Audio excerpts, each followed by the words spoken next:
नमस्कार, जय हिंद। मैं अंकित मिश्र एक बार फिर से हार्दिक स्वागत करता हूं आपके अपने चैनल एग्जाम तक पर। जी हाँ दोस्तों, आज का वीडियो बहुत ही ज़्यादा खास होने वाला है क्योंकि आज के वीडियो में हम बात करने वाले हैं मुगल काल के संस्थापक के बारे में। जी हाँ दोस्तों, बिल्कुल सही समझ रहे हैं, आज हम बाबर के बारे में पढ़ने वाले हैं। दोस्तों, आप किसी भी एग्जाम की तैयारी कर रहे हैं, बस इस वीडियो को पूरा अंतिम तक वॉच कर लीजिए। अगर बाबर से कोई भी क्वेश्चन आपके पेपर में आता है तो आप निश्चित तौर पर सही करके आएंगे। आपको इसी वीडियो के अंत में सारी चीज़ें आपको याद भी हो जाएंगी क्योंकि हमारा यहाँ पर तो मेन टारगेट आपको फैक्ट्स याद कराना नहीं है। एक कहानी में बिल्ड करूँगा आपके सामने, अगर उस कहानी आपके दिमाग में, वो कहानी आपके दिमाग में बैठ पाती है तो निश्चित तौर पर सारी चीज़ें आपको याद हो जाएंगी। तो मैं आपसे बिल्कुल यही कहूँगा कि आप इन चीज़ों को लिखने का प्रयास बिल्कुल भी मत कीजिए। पहले आप एक बार सुन लीजिए कि मैं क्या बता रहा हूँ, उस कहानी को एक बार ध्यानपूर्वक समझ लीजिए। वीडियो को तो आप एक ईयरफोन लगाकर कान में लगा लीजिए और ध्यान से मेरी बातों को सुन लीजिए, पूरा बाबर आपके दिमाग में आ जाएगा। चलिए दोस्तों, अब देर ना करते हुए सीधे अपने मुद्दे को स्टार्ट करते हैं, बाबर को स्टार्ट करते हैं।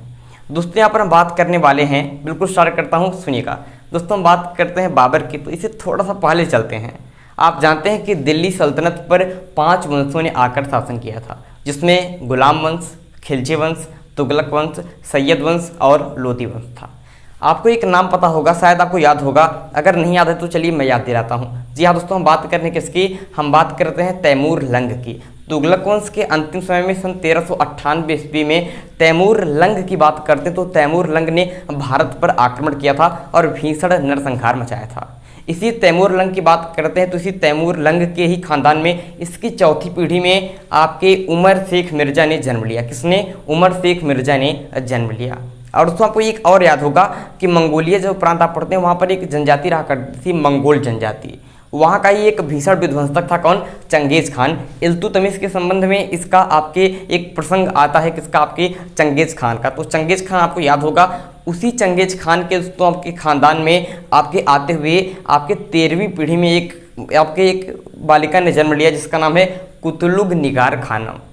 तो आपके किसके? तैमूर के आपके चौथे वंशज उमर शेख मिर्जा और चंगेज खान मतलब बात करते हैं तो उनके 13वें वंशज कौन? आपके कुतलुग निगार खानम। इन दोनों की आपकी शादी कराई गई और इन दोनों की शादी कराने के बाद एक आपके पुत्र ने जन्म लिया। उसी पुत्र की यहाँ पर हम बात कर रहे हैं। जी हाँ दोस्तों, बिल्कुल सही बात है कि उसी पुत्र का नाम बाबर है।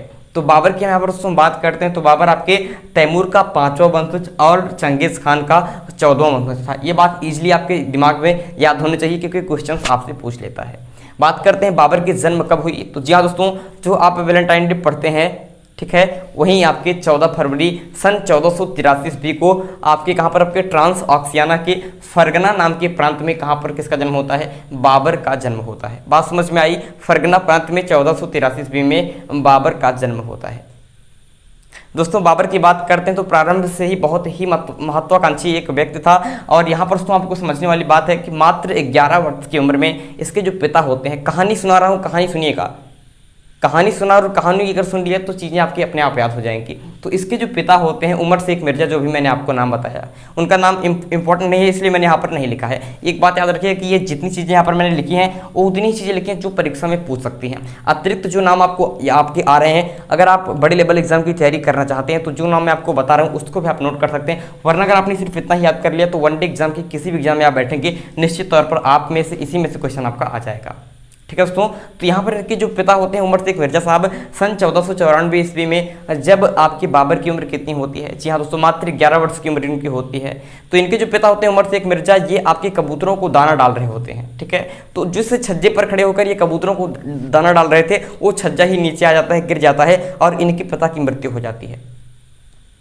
जो 11 वर्ष की उम्र में तमाम बालक आप लोग अपने उम्र में खेल रहे होंगे, अपने क्रिकेट के अलावा बहुत सारे तमाम प्रकार के खेल खेले होंगे, उस उम्र में बाबर क्या बन जाता है? उस उम्र में बाबर बन जाता है फरगना का शासक।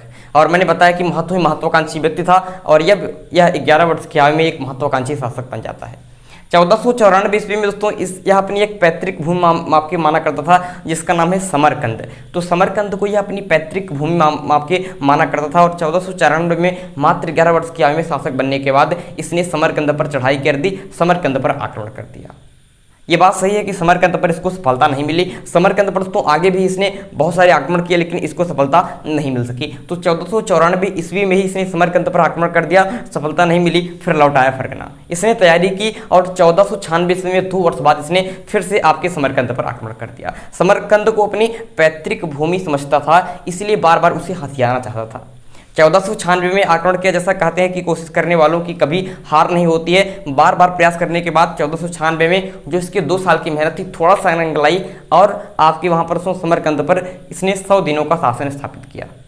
आपके लगभग 3 महीनों का 100 दिनों का एक बार शासन स्थापित हो जाता है, लेकिन जो उज़्बेक लोग होते हैं 100 दिनों बाद क्या होता है, इनके शासन को उखाड़ फेंकते हैं और जो आपकी समरकंद है उस पर पुनः अधिकार कर लेते हैं। लेकिन सिर्फ समरकंद इस बार नहीं जाता है, इस बार समरकंद के साथ साथ इसका दोस्तों जो आपके जहाँ पर इसका जन्म होता है, जन्मस्थली फरगना भी इसके हाथों से निकल जाती है। दोस्तों फरगना भी इसके हाथों से निकल जाती है। आप में से बहुत सारे लोग इस बात को तो जानते होंगे जो इतिहास को पढ़े होंगे कि जो आपके इसका पुत्र था आपके बाबर का हुमायूं, तो आपको बता रहा हूँ सुनिएगा। हुमायूं दोस्तों जब 1540 ईस्वी में कन्नौज या फिर बेलग्राम युद्ध के बाद जब शेर शाह सूरी से बुरी तरीके से पराजित हो जाता है तो भारत से भागना पड़ जाता है। तो फारस के शासक आपके तहमास्प ने उन्हें शरण दी थी। केवल आप लोग इतना ही जानते हैं कि फारस के शासक ने किस मुगल वंश के शासक को सहायता दी थी, शरण दी थी, तो आप कहते हैं हुमायूं। लेकिन आप में से बहुत कम लोगों को पता होगा कि बाबर को भी फारस के शासक ने शरण दिया था। जब 1496 ईस्वी में समरकंद और फरगना वो दोनों इसके हाथ से निकल गया तो फारस के शासक उस समय थे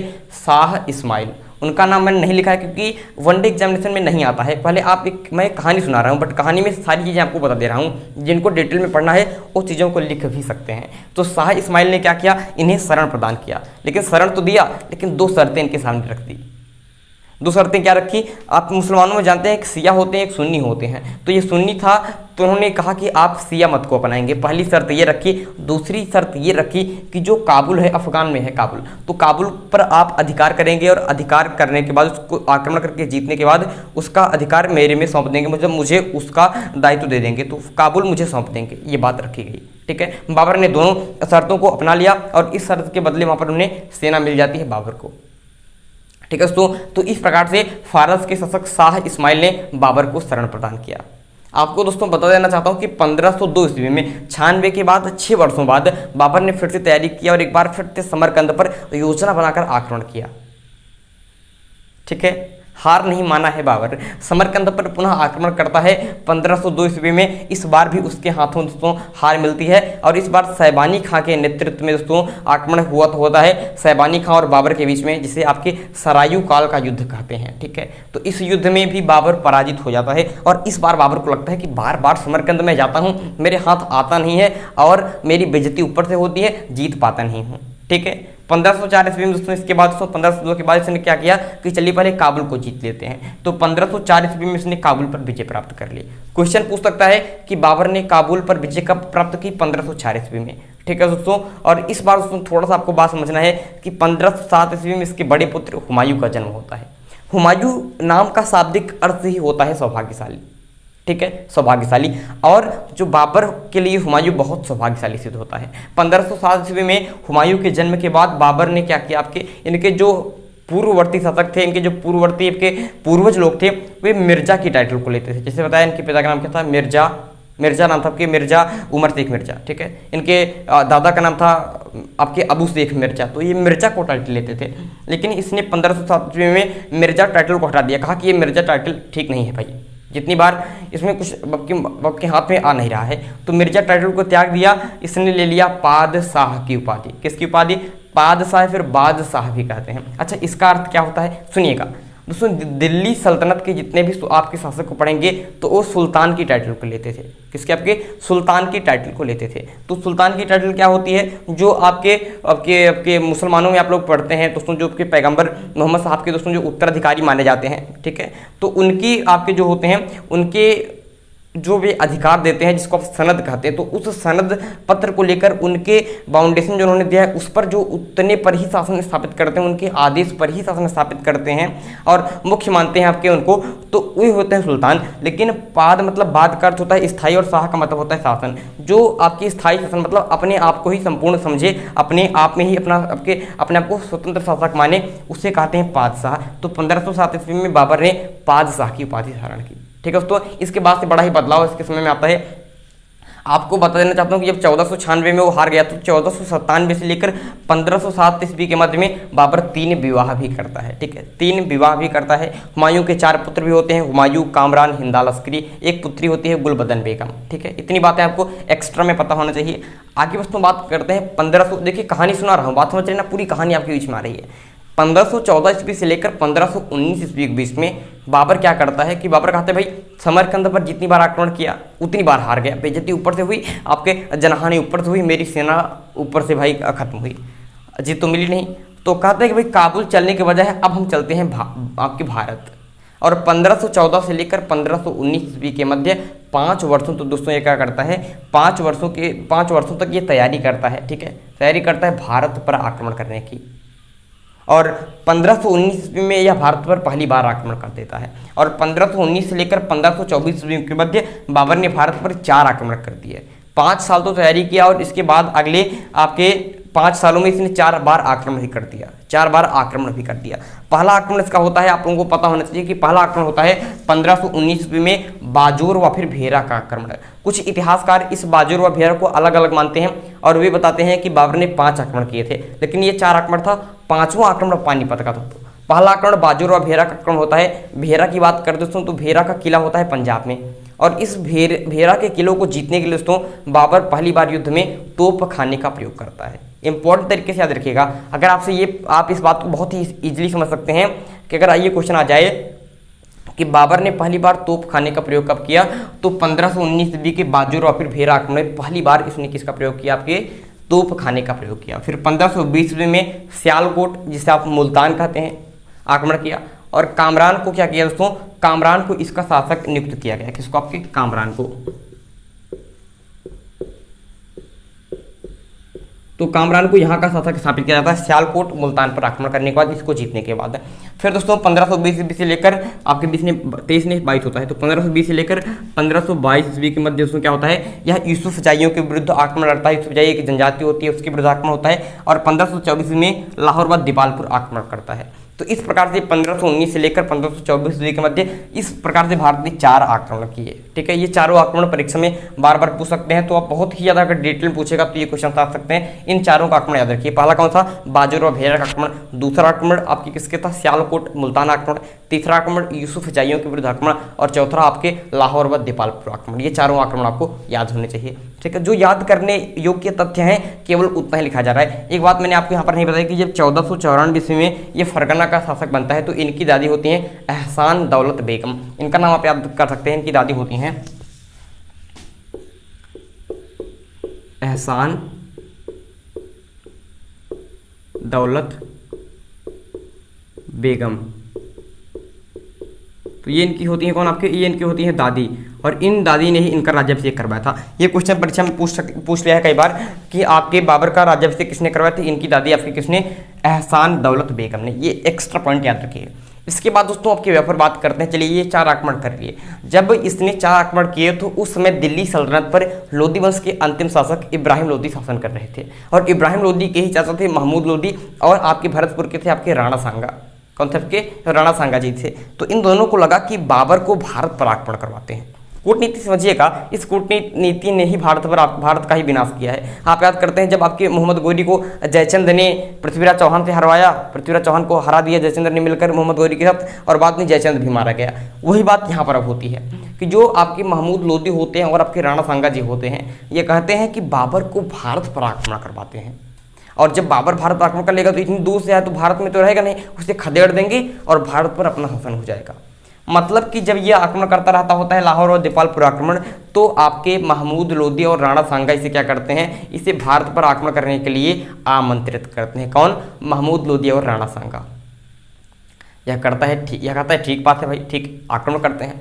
1526 ईस्वी में आप यहाँ पर दोस्तों बात करते हैं 21 अप्रैल 1526 ईस्वी को हरियाणा में एक स्थान है, कौन सा, पानीपत। तो ये पानीपत का युद्ध, पहला युद्ध लड़ा जाता है 1526 ईस्वी में, ठीक है दोस्तों, इस युद्ध की यहाँ पर बात करते हैं तो इब्राहिम लोदी की ढेर सारी सेना थी और बाबर की सेना भाई कम थी। बाबर की सेना क्या थी? कम थी। उसके बाद भी बाबर किस प्रकार से विजय हुआ आपको बताते हैं। क्योंकि दोस्तों इसने क्या अपनाया?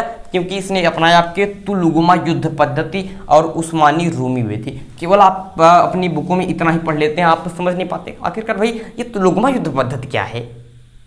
बता दिए भाई, तुलुगमा युद्ध पद्धति अपनाया और बाबर विजयी हो गया। कम चैनल के बाद है क्या, ये बताते हैं। चलिए आज आपको मैं ये बात बताता हूँ कि ये तुलुगमा युद्ध पद्धति क्या है, उस्मानी रूमी विधि क्या है, दोनों बात बताता हूँ, सुन लीजिएगा।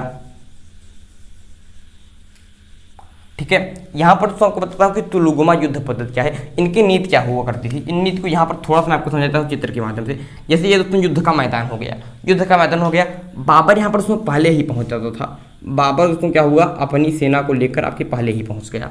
ठीक है, बाबर की सेना भाई क्या है, बाबर की सेना है भाई, चलिए ये बाबर की सेना हो गई। ठीक है, और इस तरफ दोस्तों आपकी क्या होगी, इस तरफ होगी आपकी इब्राहिम लोदी की सेना। ठीक है, इस तरफ होगी आपकी इब्राहिम लोदी की सेना, जो आपकी क्या है ढेर सारी है, जो आपके बहुत सारी है, क्योंकि ये बहुत संख्या में थे। तो यहाँ पर बाबर क्या करता था, पहले ही आकर यहाँ पर जो पहाड़ियाँ हुआ करती थी, इन पहाड़ियों के पीछे दोस्तों क्या करता था, अपनी सेना का कुछ हिस्सा यहाँ पर छुपा देता था। अपनी कुछ सेना को दोस्तों क्या किया, इसने इसके पीछे छिपा दिया, इन पहाड़ियों के पीछे छिपा दिया। समझिएगा बात को। और जब इब्राहिम लोदी यहाँ पर आया तो उसने देखा कि अरे सामने तो बहुत कम सेना है और हम तो ढेरों की संख्या में अभी 1 घंटे के अंदर इस सेना को जीत लेते हैं। एक बात और, तो यहाँ पर दोस्तों क्या करता था, इसके अलावा ये जो उस्मानी रूमी विधि क्या है, उस्मानी रूमी विधि ये है किसके आगे अपने तोपखाने सजाया करता था, बड़े बड़े रस्तों से ये बांधा जाता था एक तोपखाने, इसके आगे या इसको लगाया करता था। तो इब्राहिम लोदी ने देखा भाई सेना बहुत कम है, हम जीत लेंगे। तो जैसे युद्ध में आप लड़े वैसे ही ये जो सेना यहाँ पर इसके पीछे इन्होंने पहाड़ियों के पीछे छिपाई थी, वो सेना आपके इस तरफ से आ गई और चारों तरफ से इसने क्या कर लिया, घेरा डाल दिया। और ये इन्होंने चारों तरफ से घेर कर आक्रमण लिया। आगे क्या है, आगे आपने तोपखाने लगवाए हैं और चारों तरफ से आपके युद्ध में घिर गए हैं। और इस प्रकार से ये थी तुलुगमा युद्ध पद्धति। और ये जो तोप सजाने की पद्धति हुआ करती थी, इसे कहते हैं उस्मानी या फिर रूमी विधि। तो ये दोनों विधि है जिसकी आपके चलते पानीपत के पहले युद्ध को कम सेना के बावजूद भी बाबर ने जीत लिया था। ये बात आज आपकी समझ में शायद आ गई होगी। एक चित्र के माध्यम से मैंने आपको समझाने का प्रयास कर दिया कि क्या है आपके उस्मानी या फिर रूमी विधि क्या है। तो जो आपके तोपखाने को रस्तों से बाधा करते थे और उस तोपखाने के पहले एक आपके ऐसे पाते बिछाते थे, उसके नीचे आपके बहुत सारे गड्ढा भी करते थे कि अगर आगे आए तो उसी में चले जाए, उसके ऊपर पाती बिछा दिया करते थे। तो ये होती थी आपके उस्मानी रूमी विधि। तो तुलुगमा युद्ध पद्धति की चारों तरफ से घेर कर आक्रमण करना। तो इस प्रकार से आपके पानीपत के पहले युद्ध में इब्राहिम लोदी को कौन पराजित कर देता है, बाबर पराजित कर देता है। और इसी युद्ध में इब्राहिम लोदी मारा भी जाता है और ये पहला शासक बनता है जो आपके रणभूमि में मारा गया। तो दिल्ली सल्तनत का पहला शासक कौन था जो रणभूमि में आपकी जिसकी हत्या हो जाती है, मारा जाता है, तो कौन था आपके, बिल्कुल इब्राहिम लोदी था। इस युद्ध को जीतने के बाद क्या होता है, बाबर ने मुगल वंश की स्थापना कर दी, मुगल वंश का संस्थापक हो गया और मुगल वंश का शासन भारत पर स्थापित हो गया। तो इस प्रकार से दोस्तों आपके पानीपत का युद्ध किस प्रकार से होता है उसके बारे में आपको जानकारी हो गई होगी। बहुत ही डिटेल में मैंने पानीपत का प्रथम युद्ध आपको समझा दिया। इसके अलावा बाबर ने जो तमाम प्रकार के युद्ध लड़े हैं, खानवा के युद्ध, चंदेरी के युद्ध, खागरा के युद्ध, फिर बाबर की मृत्यु और इसके जो आत्मकथा है उसके बारे में जो कुछ इंपॉर्टेंट फैक्ट्स बच चुके हैं उसको हम नेक्स्ट वीडियो में कंप्लीट कर लेंगे। ठीक है, हमारा मकसद था कि लगभग 20 मिनट का वीडियो बनाया जाए। तो 20 मिनट के वीडियो में हमने इतनी चीज़ों को पढ़ लिया है। आगे का वीडियो दोस्तों इसी वीडियो के आपके आई बटन पर आपको लिंक मिल जाएगी जैसे ही आपका नेक्स्ट वीडियो आपको अपलोड होगा। तो चैनल को सब्सक्राइब कर लीजिए, बेल आइकन को प्रेस कर लीजिए क्योंकि इसका नेक्स्ट पार्ट बहुत जल्द आपके सामने आने वाला है। चलिए इस वीडियो को लाइक कीजिएगा और अपने मित्रों को भी बताइएगा जो भी कॉम्पिटिटिव एग्जाम की तैयारी कर रहे हैं इस चैनल के साथ, क्योंकि इस चैनल पर आपको इसी प्रकार के आपके इतिहास के वीडियो के अलावा तमाम प्रकार के MCQ test, GK, Hindi, maths, reasoning सब कुछ आपको पढ़ाए जाते हैं। चलिए दोस्तों आज का वीडियो यहीं पर समाप्त करते हैं। इस वीडियो को पूरा अंत तक वॉच करने के लिए बहुत बहुत धन्यवाद। अगली वीडियो में एक इंपॉर्टेंट टॉपिक के साथ फिर होगी मुलाकात, तब तक के लिए मुझे दीजिए इजाजत। मैं हूं अंकित मिश्र और आप देख रहे हैं एग्जाम तक। बहुत बहुत